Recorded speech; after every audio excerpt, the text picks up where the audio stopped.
नमस्कार, स्वागत है आपका। और सरकार तुअर और उड़द पर लगी स्टॉक होल्डिंग लिमिट की मियाद बढ़ा सकती है। सूत्रों से मिली जानकारी के मुताबिक सरकार मियाद को 3 महीने और बढ़ाने पर विचार कर रही है। यानी अगर फैसला आता है तो तुअर और उड़द पर लगी जो स्टॉक होल्डिंग्स हैं उसकी लिमिट अगले साल भी देखने को मिल सकती है।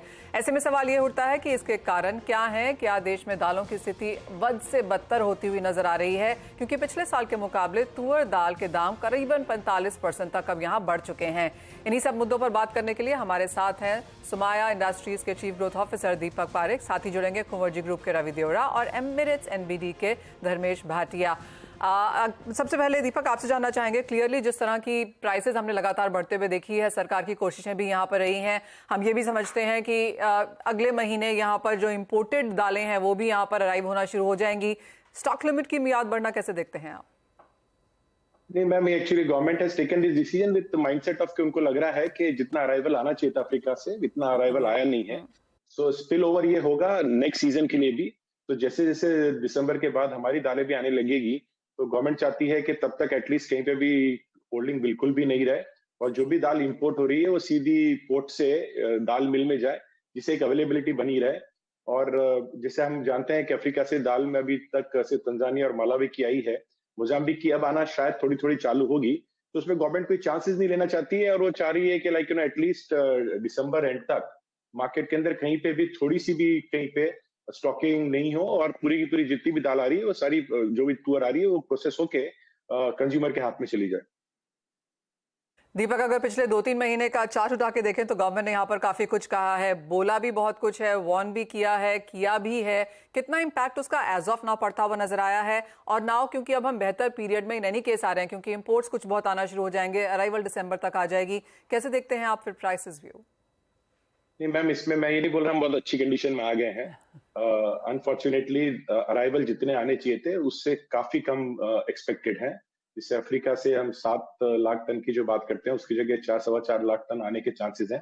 तो डेफिनेटली वहां पे शॉर्टफॉल रहेगा। और जहां तक गवर्नमेंट ने जो भी पॉस्चरिंग की है, जो भी बोला है, वो हमने देखा है कि उसका इम्पैक्ट बहुत शॉर्ट टर्म के लिए रहता है। 2-3 दिन के लिए तो हम देखते हैं, जैसे भी आप ये अगर रिसेंट की भी हम बात करें स्टॉक लिमिट बढ़ाने की, 1-2 दिन मार्केट के अंदर करेक्शन आया था, लेकिन आप पिछले 3-4 दिन से आप देख रहे हैं अगेन थोड़ी सी तेजी है।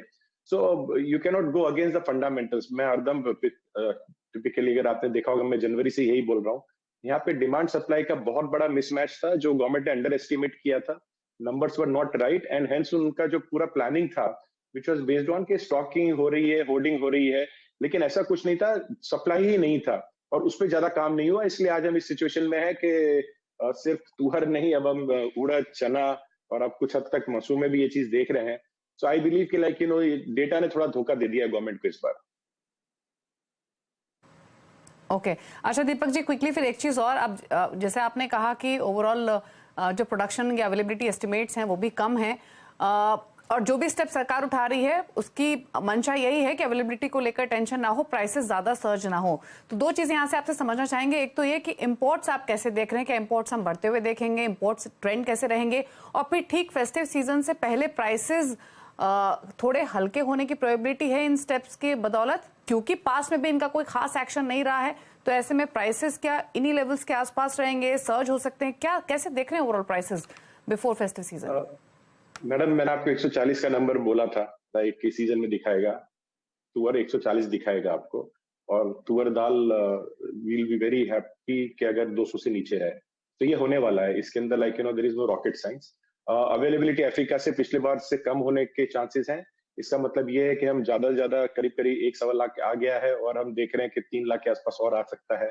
सो अगर नेक्स्ट 3 महीने के अंदर 3 लाख आता है तो उससे आपका जो टोटल रिक्वायरमेंट है उसका बहुत ही छोटा नंबर है उसके सामने। तो मुझे नहीं लगता है कि इसके अंदर प्राइस के अंदर कुछ ज्यादा फर्क नेगेटिव पड़ सकता है, बिल्कुल चांसेस नहीं है। अपसाइड डेफिनेटली यहाँ से भी आप ना जो 125 से 130 के बीच में टूर जो चल रहा है, और लेमन जो इम्पोर्टेड टूर है वो 120 के आसपास जो चल रहा है काफी दिनों से, 115 से 120, उसको आप 135 से 140 तक टच करता हुआ देख सकते हैं फेस्टिव सीजन के दौरान। दीपक, साथ ही जो ये स्टॉक की मियाद जो सरकार यहाँ पर बढ़ा रही है, एज ऑफ नाउ क्या कहेंगे आप? किस तरह का स्टॉक होल्डिंग है, स्टॉक रिपोर्टिंग है, और जो ये मियाद बढ़ाई गई है, क्या लोग ऑल यहाँ पर अपना माल हल्का करता हुआ दिखेंगे? मैडम किसी का माल ही नहीं, हल्का कहाँ से करेंगे? और आई थिंक गवर्नमेंट यही ये चीज समझने में पिछले 3-4 महीने से जो गलती कर रही है, मैम स्टॉक है ही नहीं। अगर आज भी आप देखेंगे ना, इंपोर्ट से जितना भी माल उतर रहा है वो सीधा का सीधा दाल मिल में जा रहा है। करीब करीब 70 से 80 जो चल रही थी दाल मिल जो अगस्त तक, वो आज बंद पड़ी है। सो जब मार्केट में माल ही नहीं है तो आदमी स्टॉक कितना करेगा? और अगर हम जो फ्रिंज प्लेयर्स हैं, किसी ने अगर 50-100 टन का अगर कहीं स्टॉक करके किसी के पास थोड़ा बहुत पड़ा हो, तो डेफिनेटली वो इस सिचुएशन के अंदर फायदा उठाने की कोशिश करेगा। But we can not say that they are holders, right? 50-100 ton का अगर किसी के पास स्टॉक है, राइट, और उसको दिख रहा है कि अगर 8-10 रुपए 12 रुपए बढ़ेगा 15-20 दिन के अंदर, I don't see that is like with a mail of ID, right? It is about definitely कोई भी ट्रेड में इसलिए तो नहीं बैठता है कि वो नुकसान करके उठे, वो इसलिए बैठता है कि वो कुछ पैसा कमाए। लेकिन अगर इसके पीछे कोई माल ऑफ आईडी है, मुझे नहीं लगता कि इसके पीछे कोई माल ऑफ आईडी जनवरी से रही है। ये सारा का सारा supply and demand and wrong assumption by the government based on the data which they were having. मेरे को ये पूरा इशू लगता है। और साथ ही जिस तरह के चना के टेंडर्स यहाँ पर हमने एफसीआई की तरफ से निकलते हुए देखे, जो बहुत ज्यादा टेकर्स वहां पर भी नजर नहीं आए, वो वहां पर आपको क्या लगता है क्या गलत गया? चना के अंदर ये बहुत सरप्राइजिंग है कि गवर्नमेंट के पास एक ही ऐसी कमोडिटी थी जिसका बहुत बड़ा स्टॉक था, उसके बाद भी उसके कंटिन्यूसली हमने भाव बढ़ते हुए देखे हैं लास्ट 1-1.25 महीने के अंदर। इसके अंदर मुझे लगता है कि सरकार ने एक जो बेसिक एक जो मिस्टेक की है, वो मिस्टेक ये की थी कि मार्केट में इंटरवेंशन बहुत लेट स्टार्ट किया। और इतना अगर आप लेट इंटरवेंशन करते हैं और उसके अंदर भी अगर आप पॉस्चरिंग ऐसा शो करने लग जाते हैं कि शायद यहाँ पे शॉर्टफॉल होगी, then you have the speculative interest coming in. चना में काफी हद तक डेफिनेटली स्पेकुलेशन हो रहा है, वो मैं मानता हूँ। लेकिन यहाँ पे भी demand and supply was stacked against the government. वहां पे भी जब हमने 130 लाख टन का प्रोडक्शन का हमने जो नंबर अज्यूम करके हमने आगे अपना जो भी पॉलिसी बनाई थी, वो नंबर उससे काफी ज्यादा कम था।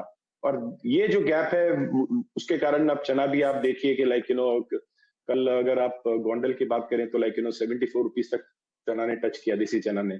और यहाँ से लगता है कि ये चना भी काफी फर्म अप होगा। और मुझे लगता है तुअर से ज्यादा बड़ा हेडेक गवर्नमेंट के लिए भी चना होगा, क्योंकि बेसन का रिक्वायरमेंट तुअर दाल से बहुत ज्यादा है और उसका आम जनता के ऊपर उसका इम्पैक्ट भी कुछ ज्यादा होने वाला है। सो चने के अंदर भी आई बिलीव एक तो डेटा गलत था और secondly they intervene in the market very late.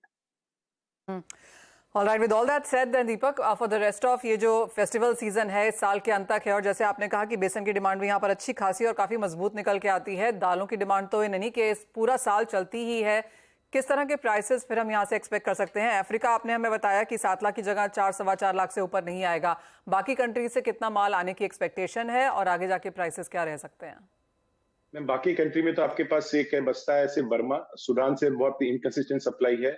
सो हम सिर्फ बर्मा का वेट कर सकते हैं, बर्मा और हमारा सीजन मैच करता है, तो जब तक हमारा माल भी आने लग जाएगा। तो यहाँ पे मैं देखता हूँ कि जनवरी तक तो भाव काफी स्ट्रांग रहेंगे। फेस्टिव सीजन के दौरान 140 के आसपास तुअर और दाल 180 से 200 के बीच में रह सकती है। फेस्टिव सीजन के बाद थोड़ा सा करेक्शन होगा और शायद जनवरी फरवरी तक आते आते 84 to 90 रुपीज के बीच के अंदर तुअर के चांसेस है। जहां तक चने की बात है, चना मुझे लगता है कि यहाँ से तेजी और पकड़ेगा और शायद हम लास्ट वीक ऑफ अक्टूबर तक इसको 90 के आसपास आता हुआ देख सकते हैं। और उसके अंदर ज्यादा करेक्शन अभी दिख नहीं रहा है, क्योंकि इसका अभी नेक्स्ट अराइवल काफी लेट है। ओके, चलिए शुक्रिया दीपक जी अपने व्यूज देने के लिए इस डेवलपमेंट पर, सभी दालों पर अवेलेबिलिटी प्राइसेस के पर्सपेक्टिव से कमेंट करने के लिए। Thank you. रवि से क्विकली एक